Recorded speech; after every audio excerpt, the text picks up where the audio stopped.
Welcome to Best in Class. My name is AJ Madden. I help individuals and organizations become best in class at what they do. Very excited to have our guest today, Jeremy Guillard, a friend, a coach, a mentor, someone I respect and admire a lot. Jeremy is a second degree black belt in Brazilian Jiu Jitsu under legendary instructor Jeff Rockwell. He is currently affiliated with the Jiu Jitsu company out of Philadelphia. Jeremy has degrees in neuroscience, philosophy, religious studies, and nursing with over 10 years' experience working in emergency medicine. Jeremy recently opened a new location for Raptor Academy of Martial Arts in State College, Pennsylvania, with a focus on dragging jiu-jitsu culture and pedagogy forward. Jeremy, welcome to Best in Class. Hey, AJ. Thanks for having me on. It's been a while since we talked. Good to catch up. Oh, excellent. Looking forward to it, sir. And I know you have a ton to share. You have one of the most impressive backgrounds of anyone I know. Brazilian Jiu-Jitsu That black might be belt. a bit of an exaggeration with the list of people you've had on the podcast, but looking through the list of huge business owners that you have and top coaches in the world and everybody else, thanks for having me on. Oh, absolutely. Absolutely. I mean, you're one of the only people I've ever met with you are with a Brazilian Jiu Jitsu black belt, plus degrees in neuroscience, philosophy, and religious studies and nursing, and also with all your ER experience. It's quite extraordinary. The life you've lived several lives in one already, and you're still young. So I'd love to jump into some questions here. And I know you have so much knowledge to share on becoming best in class. Your dedication to excellence and service is very notable. The first question I had were, what are some key mindsets that will help someone to become best in class at what they do, to be successful, to achieve their potential? What's helped you in terms of mindsets over the years? I think the first thing we want to let everybody know as they're coming in is that with this podcast, if they stick through to the end, they will learn how to get their Brazilian Jiu Jitsu black belt in 3 months with abs. Why broccoli is killing your erections and all the secrets about cold plunging they don't want you to know. So we'll get the algorithm going right off the bat, juice that up a little bit. But no, I think I would say the number one thing is determining if what you think is valuable is worth it to you. So I think so many times, and I'll try to keep this as much as I can in the Brazilian Jiu Jitsu realm as my examples, because that's more my area of expertise for people. But um, stating something that you want, thinking you want something without really unpacking that and peeling back all the layers of that onion and making sure you get to the core of it, and that external thing you saw and sought for is still the thing at the core of it once you unpack everything. Because if you don't do that, so often what you find as you go through the layers is that what you thought you wanted was really just tangential to a whole bunch of other stuff that were the actual forces behind that attraction. So, we deal with a lot of people. You come in and say, maybe you want a Brazilian Jiu Jitsu black belt, and you say, I want my black belt. I got to be a black belt. That's what I want. And you're not taking the time to determine if that's really worth it to you. If you want a certain thing, it's going to take a lot of other things, right? So all those other things are the requirement and the investment that's going to get you there. And if you're not willing to do all those things, then that other thing isn't going to come. So maybe it's more about spending time with people, or the acclaim, the prestige it might get you, maybe a physique that comes with it, whatever it is. If the activity itself isn't worth it, you're never going to stick to it. So, for me personally, the path to black belt was difficult, and I think a lot of people, like for example, a blue or purple belt level might be plenty. That's worth it to them, given their other time constraints, physical constraints. But for me personally, I know it took a tremendous amount of time, personal investment outside the gym, to study, travel to learn, working your way through injuries, etc. And once you determine that that goal you thought you wanted was something you actually wanted, the rest of it, it's not easy, but it's simpler. Roger Gracie has a great quote: "Jiu Jitsu is not easy, but it's simple." So many things are simplified when you determine that something's really worth it. Like if you want a certain physique and you want it to be lean, but that piece of cake is actually worth it to you in that moment, the physique may not have been, right? But once you determine that that one thing is what you really want, you can walk past all the cake and keep progressing towards your goal. So once you determine what you really want, the rest of the stuff, the daily stuff, becomes much more simpler. The decisions have already been made. You just stay on the path and you keep progressing towards it. Oh, that's an excellent answer. That's one of my favorite answers I've ever heard. I believe 95% of success in life is in the setup. And a key part of the setup is exactly as you just described it there. All right. Knowing Agreed. what you really want.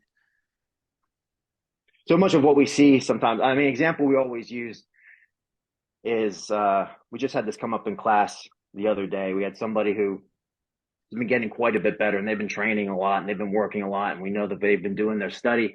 And they said, you know, against certain people, maybe quote unquote lower level people, I'm just kind of doing stuff. But then I find when I'm at people with my level, just I'm spending so much of my training time, so much of the round time, just trying to get the grips I want.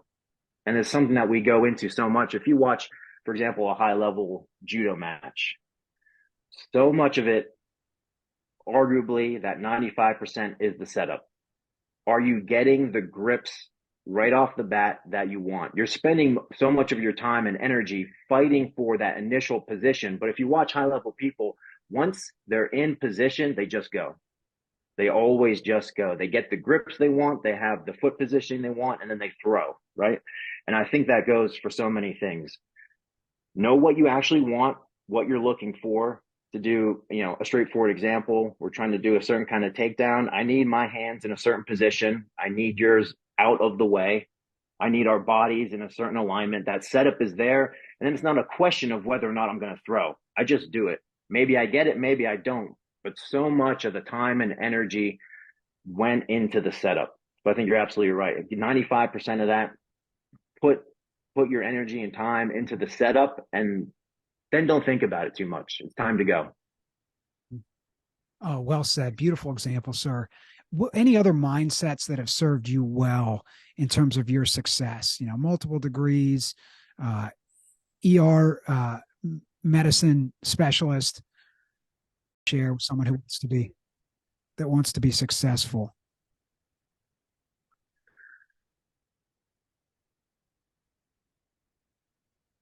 I would double down on answer one and say, determine what you want, get your grips, and go. And unpacking that answer even more is, at that point, having things as automated and algorithmic as possible is extremely helpful. So you're not every day thinking about what you're going to do.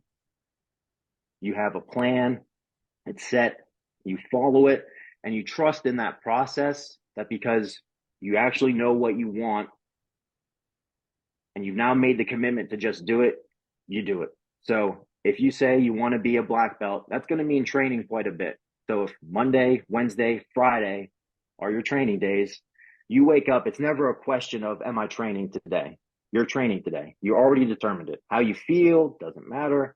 The other things that are coming up, barring extreme circumstances of more important stuff, but just using this as an example, those are your training days, and you make it happen. You're tired, you're injured, whatever it is, you make it there and you make it happen. It just becomes an algorithm. Here is this day. This is the stuff that happens.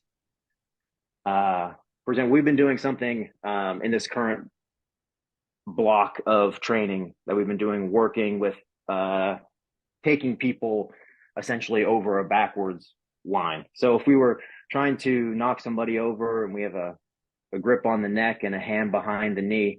We're trying to do what we call a knee pick, taking somebody over and they post their hand behind themselves to stop you from taking them in that back corner direction.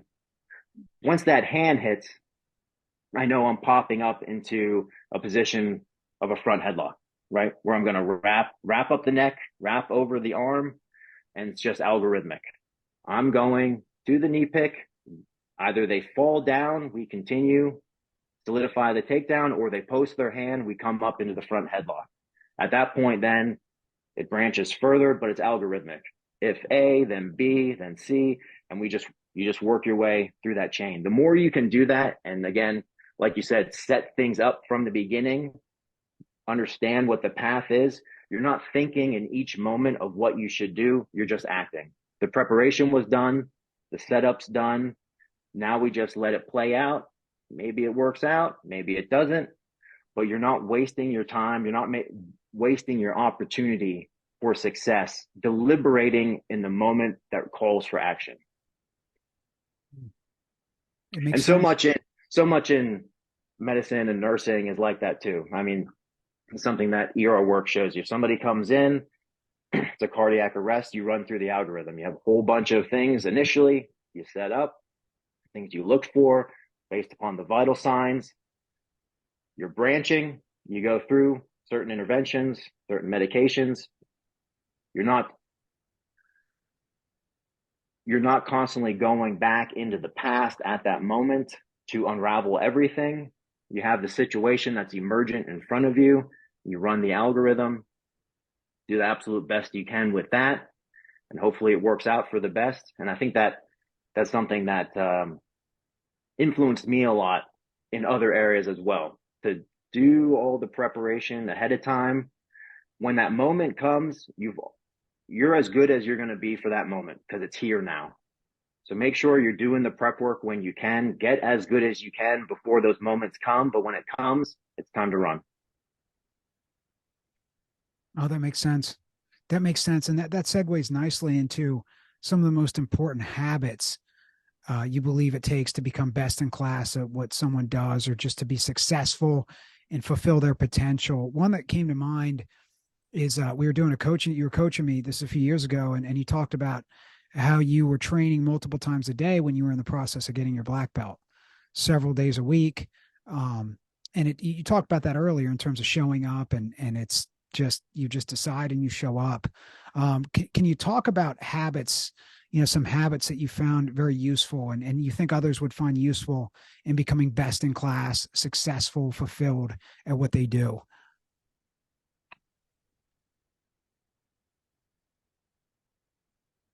Well, can I tell a short story? So Sure. this isn't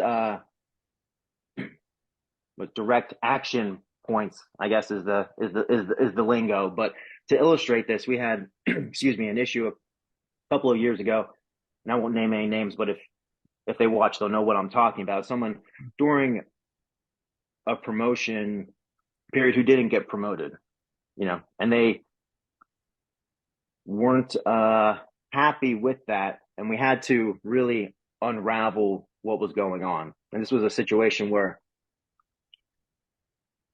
somebody had kind of expressed that they love doing jiu-jitsu because they love to get to hang out with their boys, right? They're hanging out, they're having a good time.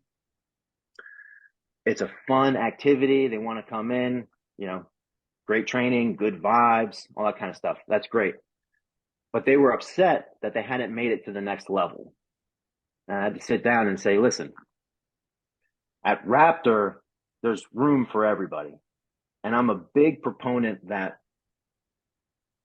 being a white belt is great, being a blue belt is great. Every step of the journey is great as long as it's in accordance with what you want and what fits for you.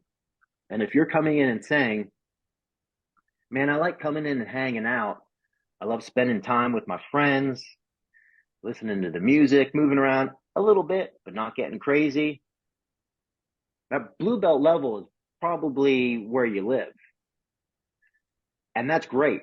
That might be great for you. If what you're willing to put in If what you're willing to invest is that, then that's a great spot to be. But make sure that's what you want. And don't be upset when you don't get the other stuff, because the other stuff takes more. And it's a different mindset, it's a different investment, there's different risk. So if you want to get to that next step, we sat down, I said, listen, if you want to get there, we'll help you get there. I will sit down with you. We will come up with specific training plans, specific techniques. We'll work on a schedule. We'll go through it all. But if we start to do this, I don't want to hear any complaining. We've already determined that this is what we're doing, and the training is going to get hard. It's going to get a lot harder from here on out. You told me that you wanted one thing, which was just to kind of have fun, hang out, enjoy yourself. And I'm great with that. We're glad to have you on board. But if you're now telling me you want to take that next step, I'll work with you as much as we need to. But once we set those gears moving, there's no turning back at this point. And they said, no, this is what I want now. I want to get to that next level. So we sat down and said, listen, we're going to get in a little better shape so we can train even more. We're going to work on all the holes in our game. We're going to come up with a training schedule. I want you here this many days a week. No ifs, ands, or buts. Get in there. And when you're in there, you're training. We're not just hanging out. It's not just a good time hanging out with your buddies anymore. This is work, because if you want that other thing, that's what's going to take. Mm. And they did that. They met that expectation. They rose to it, and they exceeded it. And they've done a great job. And they came in and said, no, you're right. I'm not going to be upset about not getting what I wasn't willing to work for. I thought this was what I wanted. Turns out I'm ready for the next step. So let's put in the work. And it took work, but I think it's been worth it for everybody. So that sort of more granularly, the day-to-day activities then just followed from that goal. And I think, listening to your other podcasts, I don't want to belabor the point. I think there's, what is the saying? Success leaves clues. I think so many people have covered some of the daily habits about all the small stuff of having in place and just doing them. People have done a great job at that, but that, again, it gets not easy, but it's simpler once you determine the goal and you have a good community around you to support you in pursuit of those goals. Mm. Oh, that's another great habit, having a community around you in support of your goals, a crucial habit. And I love that was a great story in terms of process goals and product goals, getting clear on what you want. You explain to the student, well, this is what you have to give up to go up, and this is what you have to do daily, and I will help you create a plan. And that's great leadership. That's great coaching, whether you're a sports coach, a jiu-jitsu coach, a parent, a teacher, a CEO. As Jeremy laid it out there perfectly, help someone identify what they really want and make it clear to them what they have to give up and what they have to do daily to make it happen. One of my favorite stories I've heard in the podcast. Thank you for sharing that. And then you talked about have a community of people who support you in what you do. And I've noticed over the years that you've really surrounded yourself with great people. And, your instructor, Jeff Rockwell, legendary Brazilian Jiu-Jitsu black belt, your business partners at Raptor, Jess Buckland, just an incredible person and martial artist. And many others. I mean, the people there at your academy it's a special group, the people that train there and the culture that you've created and of excellence and service and everything you do there. It's quite powerful. And all you have to do is show up once and you'll experience it. That the highest levels of excellence in terms of jiu-jitsu and also service to others, the warmth towards others. In terms of your community, I know you've trained with some of the best in the world as well. You've learned from and trained with some of the best in the world. I think that's really important for people to think about as they want to improve anything. Surround yourself with the best possible people you can on a daily basis, and also coaches and mentors as well. Jeremy, how would you define excellence? What's your definition of excellence? That's a tough one. I actually haven't. It seems like the kind of thing I would have thought about defining. Uh, and it seems like the kind of thing that you would have a great, witty, pithy statement for. A lot of it derives, I think, from having your values and ambition aligned. And again, letting the ball roll, and it will take you there if it's meant to happen. Not to be, excessively teleological about it, but if it's meant to happen, it will. And I don't think you can concern yourself too much with how successful you're going to be, how well something will work, because that can, for me at least, that can be a great distraction from action. And if what I want and how I'm willing to go about doing it are aligned, and then the action is taken, there will be a result. And hopefully that is an excellent one. I think there is that element of the setup there where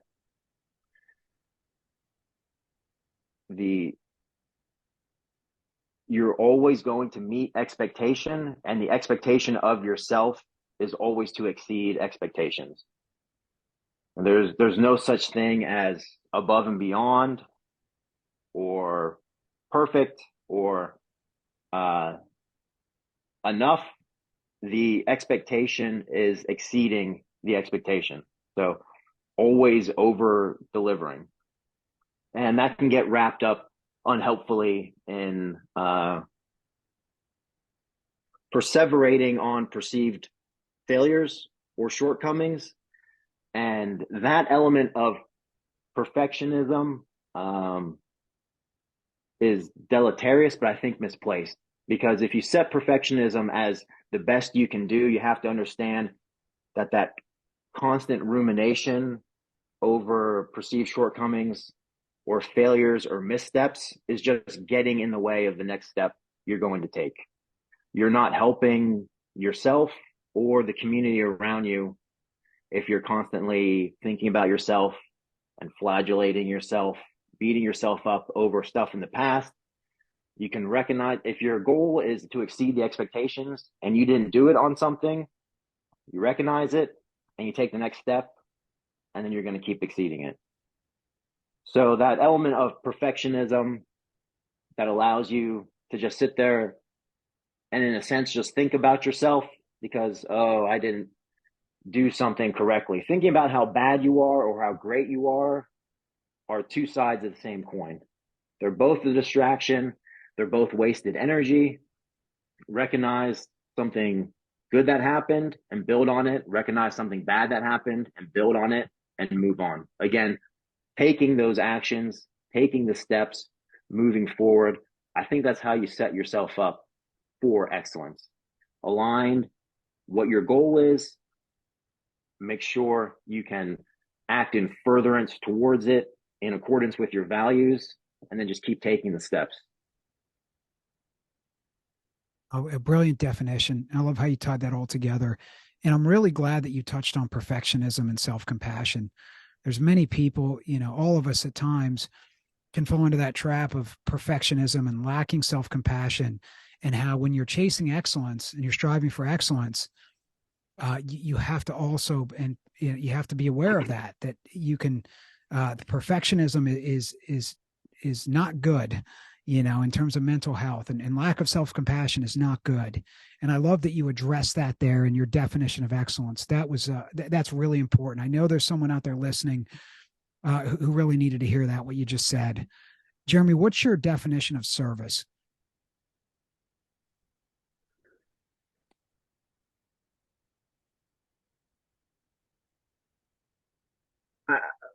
I think it would be the same thing as excellence, but I think that point you talked about with compassion is really important.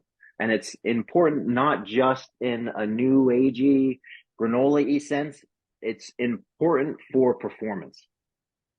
And that's part of service as well. The understanding, compassion, forgiveness of others, unless you set yourself apart, uh, believe yourself to be something so special from other people that you're distinct, those same things about compassion and forgiveness apply to you as well.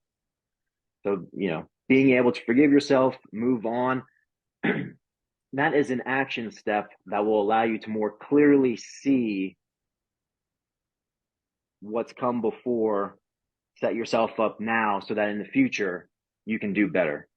And that doing better is part of doing the best you can. And if that's not perfect, I'm not sure we have an operational definition of perfect. We can get idealistic with it, but we know that's not real. It's not helpful. And if our goal is to produce the most value for ourselves and others, that's just part of that process of recognizing both the achievements and the shortcomings, and just seeing it all as data, very objectively, seeing this all as data, not allowing it to knock you off your path, and moving forward. And it's so important for the community around you too.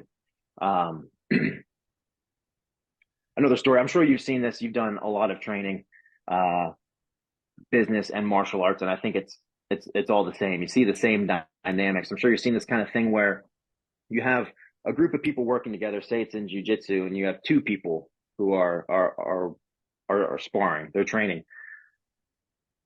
There's always those people who will make a mistake and then take like 15, 30 seconds to go, oh, I'm so stupid. Oh, why did I do that again? Why did I reach here when I knew I should have reached here? And that time that you're thinking about yourself and beating yourself up is training time. That's action time. That's time you could have been working so you don't do that again.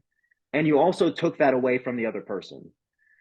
Whether you're in business or whatever, that community, that team needs you.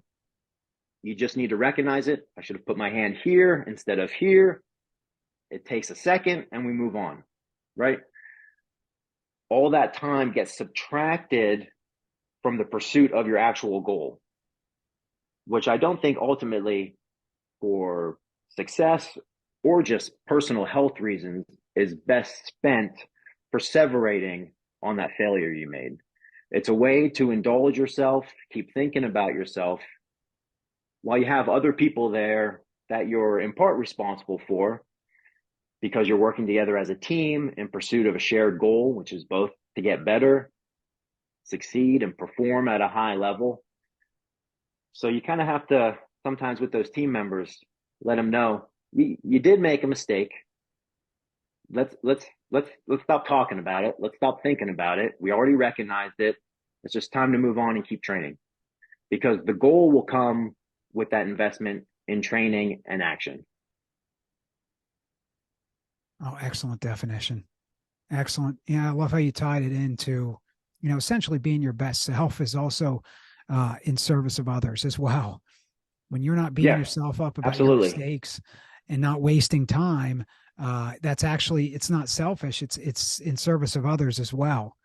That's a great distinction. I love that you brought that up. I think that's important for all of us to think about.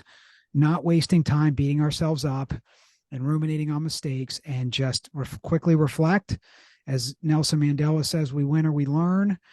Just quickly learn it and keep moving forward. And that's actually a great thing to do for others around us. Absolutely. We'll bang out some. Oh, go ahead. If I could, just real quick, I think on that note, that's so important for your community. It's in service of your community, that ability to not tear yourself down will help elevate your community. Like you said, it's personal investment is not a detriment to your community.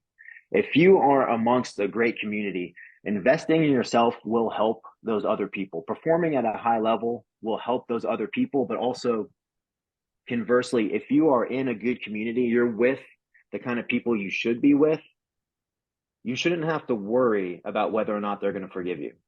You shouldn't have to worry that they're thinking the worst of you. If you're in the right community, you're sharing goals and you're sharing values, they are going to understand and support you and want to move past that mistake as quickly as you should be in order to get the next stage of things moving. If you're in a community that's also perseverating always on past missteps, that community gets stuck. So if you're amongst the right people, the right friends, they can set you up with that support system of thinking the best of you, of steel manning your position, if you will, such that you can set those concerns aside and just keep moving. Oh, well said. I've seen that myself in successful organizations and groups, that they focus 90% of the time on the present and the future. What can I do today to make tomorrow better? What can I do right now to make tomorrow better? And 10% of the time on the past. And Yeah. the only time they're focusing on the past is to shine a positive spotlight on what can I do better? What mistake did I make? And also, what did I do well? Let's celebrate quickly some Yeah. success. And organizations that are struggling, that's reversed. They're focusing 90% of the time on what already happened, and 10% of the time on what can I do right now to make today better than yesterday and tomorrow better than today. That's an important distinction, whether it's a corporation Which or. isn't to say, sorry, which isn't to say that you disregard data, right? Like everything that's come before is data, but that's all it is. Like moving forward, things are a Bayesian inference based upon what's come before. What's the probability that something else is going to happen? In Jiu Jitsu is very much like that. Based upon what has happened so far, what is the likely next step of the algorithm? Are they likely to put their hand here or here, their feet here or here? And you're predicting those things as they go. But you're not getting bogged down in a normative, moralistic reflection upon those happenings, right? You're not just, it's not a team that's sitting there thinking, oh, this is a bad person because this happened. Like you said, these successful businesses are looking at things. Here are things that have happened. Here are things that are likely to happen because of that. But let's keep moving forward. We'll set things up so hopefully the worst doesn't happen, but we're set up to deal with things if they do. And we keep pushing forward towards the best possible outcome we can. Oh, well said. Well said. Yeah, great point about the data.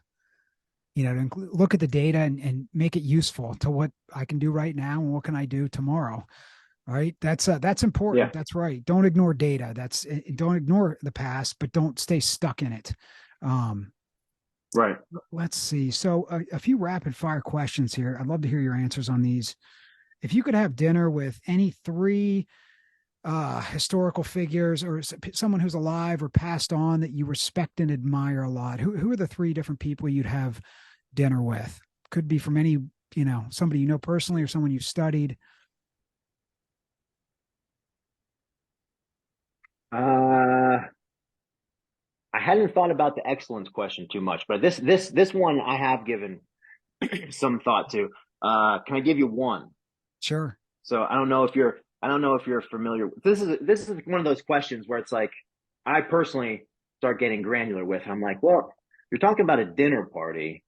There are lots of people in history you could sit down with, but is it going to be a good dinner? There are some people who would be fascinating maybe to have a conversation with, but do you really want to sit over a cheese course with them, asking like, what were you thinking, man? Like really, like what were you thinking?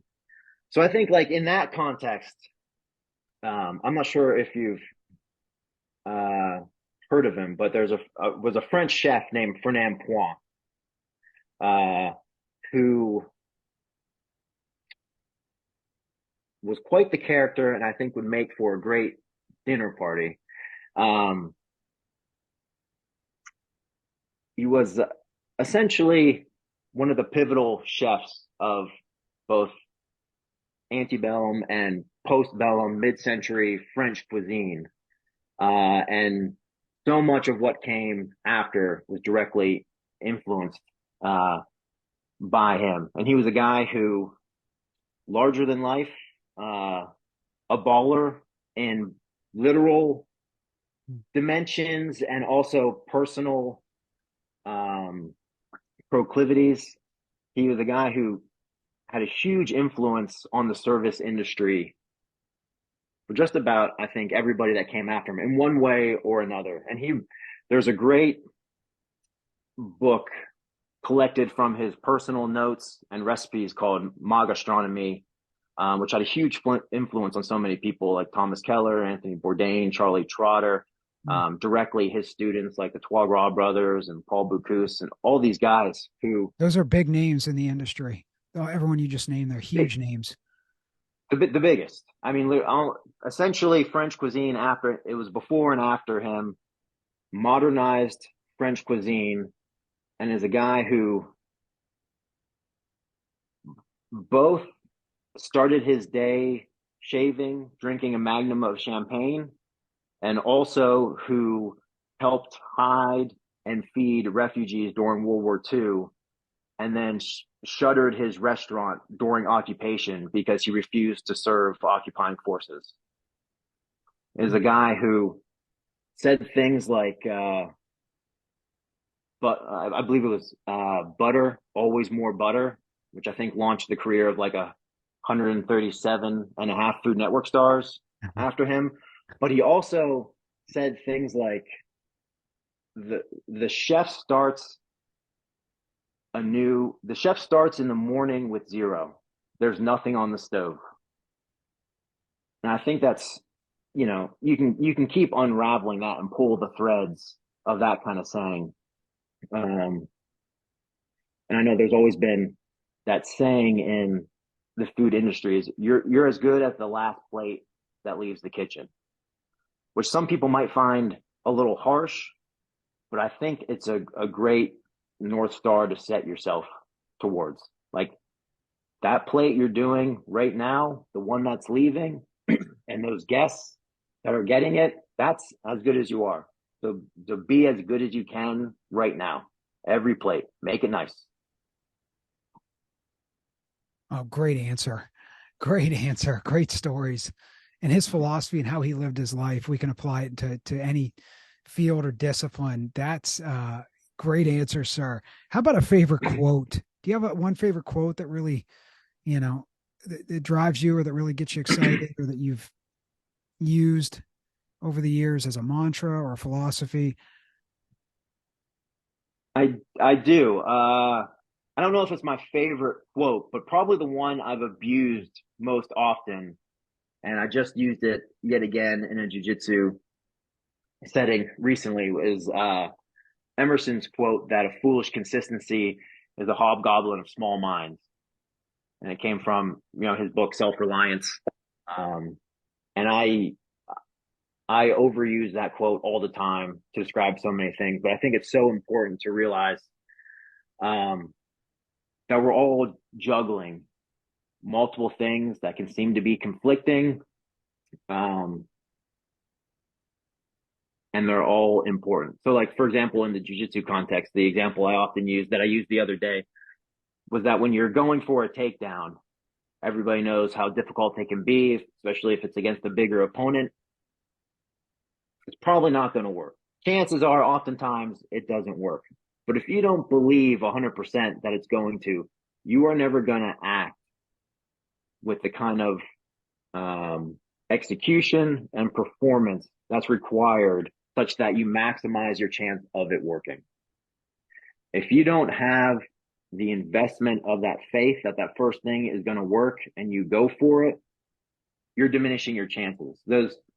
Whether or not it's going to work, or rather the things against it working are already set. You don't need to add your hesitation and lack of conviction to the pile of things against allowing it to work. But we also know plan for step two and three. I know like you've done a lot of boxing training in your time.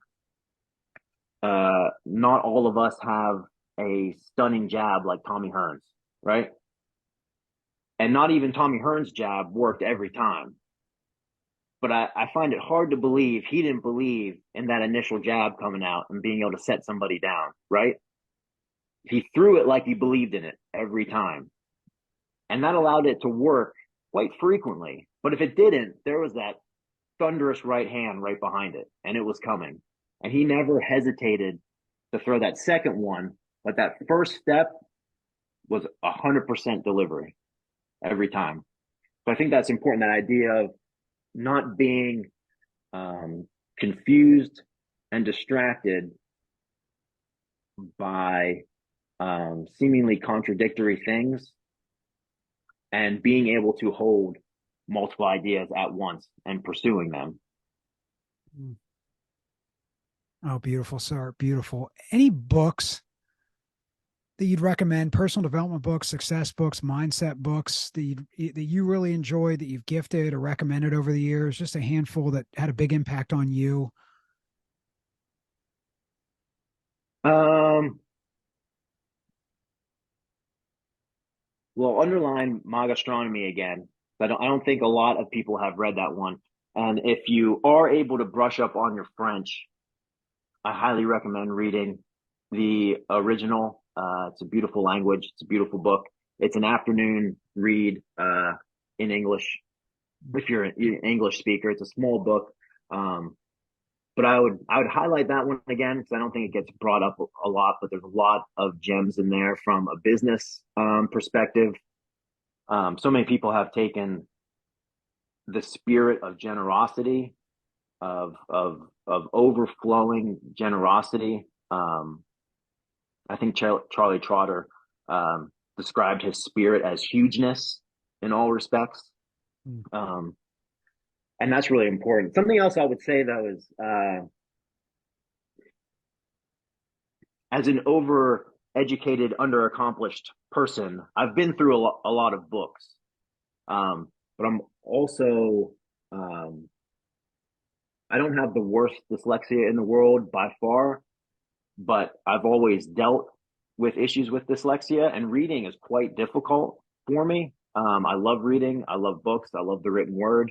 I have multiple degrees, gone through a lot of books.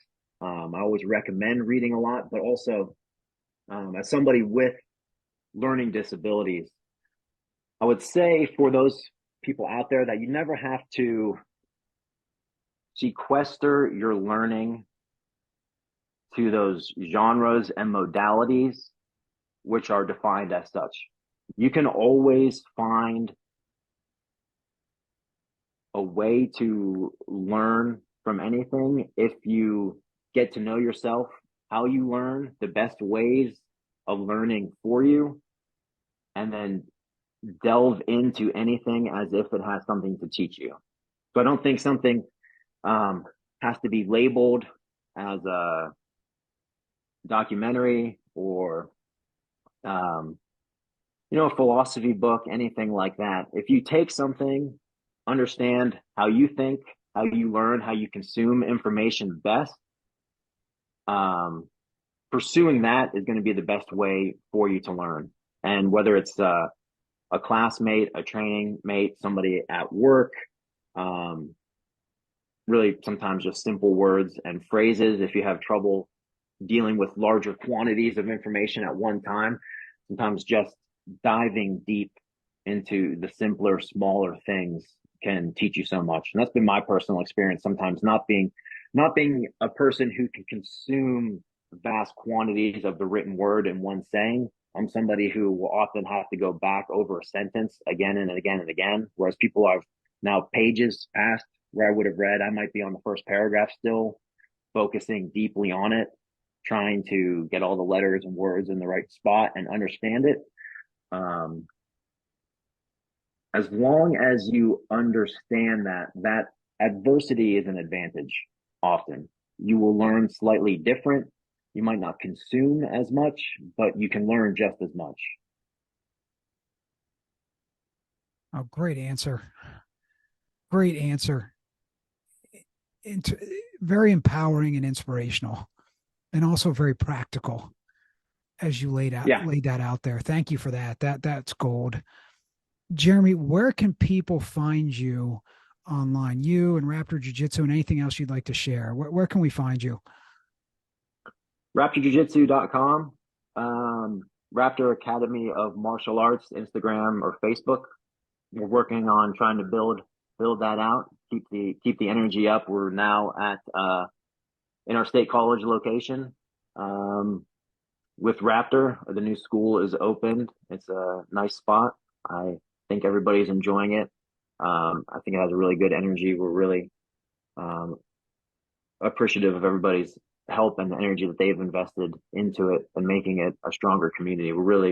I'm really fortunate to have the people around me that we do, and it's a pleasure every day to get to go in and work with everybody. So I recommend it, or look for your local gyms and give jiu-jitsu a shot.